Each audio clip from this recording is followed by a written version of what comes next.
Muy bien, y ya estamos con Marisa para recibirla. Hola Mari, muchas gracias por venir. Hola Mari. Como siempre. Vamos a hablar acerca de la adolescencia y el uso indebido de drogas, ¿no? Un poco entender por qué sucede esto y qué es la drogadicción o el consumo. Exactamente, porque el concepto clave aquí es la adicción. Y fundamentalmente hay que asociarlo con un problema de salud.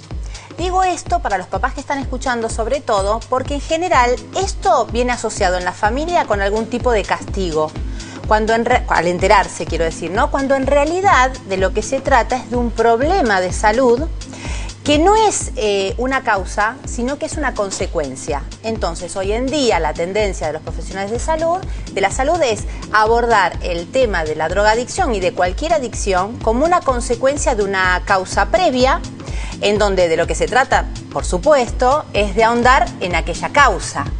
Y las causas vienen asociadas normalmente a lo que tiene que ver con las cuestiones afectivas y emocionales. La adicción sabemos que justamente lo que genera se trata de una dependencia, de alguna sustancia que genera algún tipo de reacción. Por eso hablamos de intoxicación, que son los cambios en el comportamiento que generan este tipo de consumo frecuente de sustancia. Hablamos de tolerancia, que es que cada vez se requiere mayor dosis. Y hablamos del síndrome de la abstinencia. Estos son los tres factores a considerar en una adicción. El síndrome de abstinencia son las reacciones que tiene una persona cuando reduce o directamente se ausenta el consumo de esa sustancia que ya generó adicción.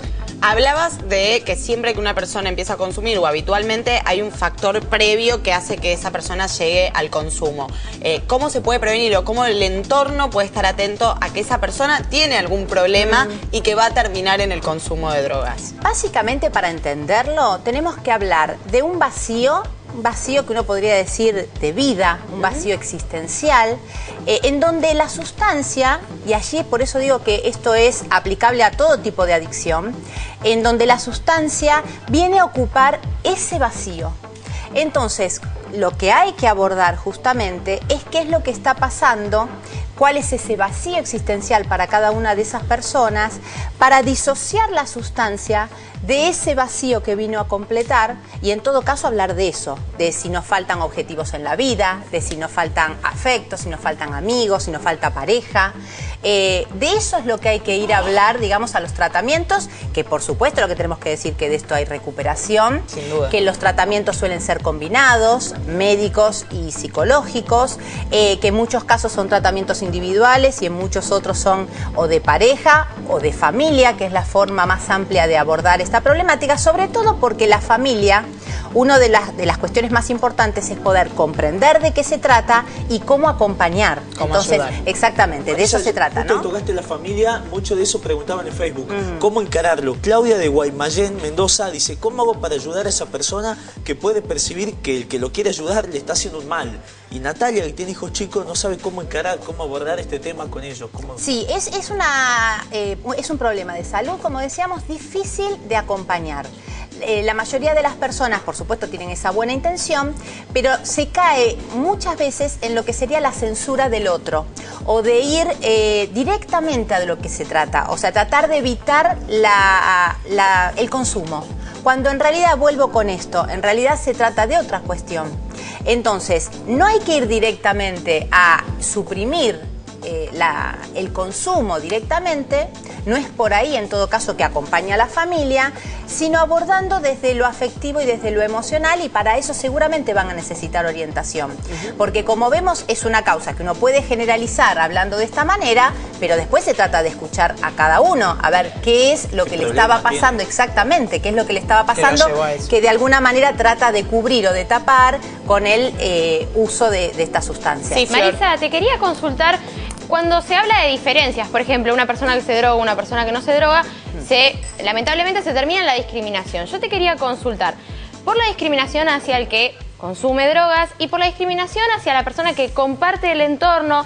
Los adolescentes que están del otro lado deben haber escuchado mucho el término cortamambo, ¿sí? Que es como la persona que se excluye porque no se droga. Una persona está en un grupo y no se droga y por esa razón a lo mejor se la excluye.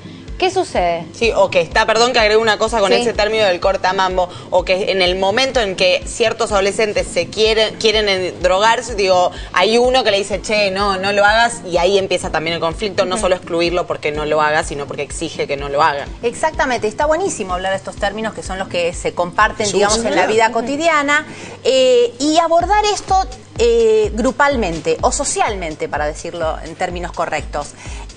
Cuando uno pertenece a un grupo, hay algunas condiciones que tienen en común. Ahora, no todas son las condiciones en común. Justamente lo que hay que aprender es a respetar y a tolerar la diferencia. Uno puede pertenecer a un grupo de amigos, digo, y no formar parte de todas las costumbres y rutinas. Entonces, acá hay dos cuestiones. Por un lado, aquellas personas que son, como decía Flor, discriminadas porque no forman parte de este consumo, y por supuesto que eso tiene que ser una decisión personal desde ya, y ahí hay que poner una advertencia para aquellos chicos que no consumen y que obviamente la idea es no empezar a consumir solo por pertenecer a un grupo, aunque ya hemos hablado en otras oportunidades que esto en los jóvenes en la adolescencia sucede. Sí, y que también pasa con el cigarrillo y que Por eso, por ahí no es considerado como una droga tan grande, digo. Sí, lo hemos hablado oportunamente en relación al tabaquismo, ¿no? Cuando es para formar parte del grupo. Y por otro lado, cuando uno no consume y ve a sus amigos que sí lo están haciendo, ahí es donde yo decía que se complica el tema de acompañar. Me parece que en todo caso ahí es donde hay que abordarlo desde el lado familiar, que son los adultos los que se tienen que ocupar de ese chico, y uno como amigo poder, por supuesto, dar su opinión, pero no va a ser del lado de solo la censura, no va a ser ni por la censura ni por la información. Uno tiende como adulto a informar, y por supuesto que está bien hacerlo, no alcanza. Cuando hay un problema anterior que uno intenta cubrir con eso, ahí la información es fallida. Por eso los chicos en general la información la tienen. Ustedes saben que el consumo comienza en general entre los 14 y los 19 años, es el mayor porcentaje del inicio. Entonces digo, ¿falta información? En general no. La verdad es que todos los chicos saben cuáles son las consecuencias, saben cuáles son los problemas que están por venir si empiezan el consumo.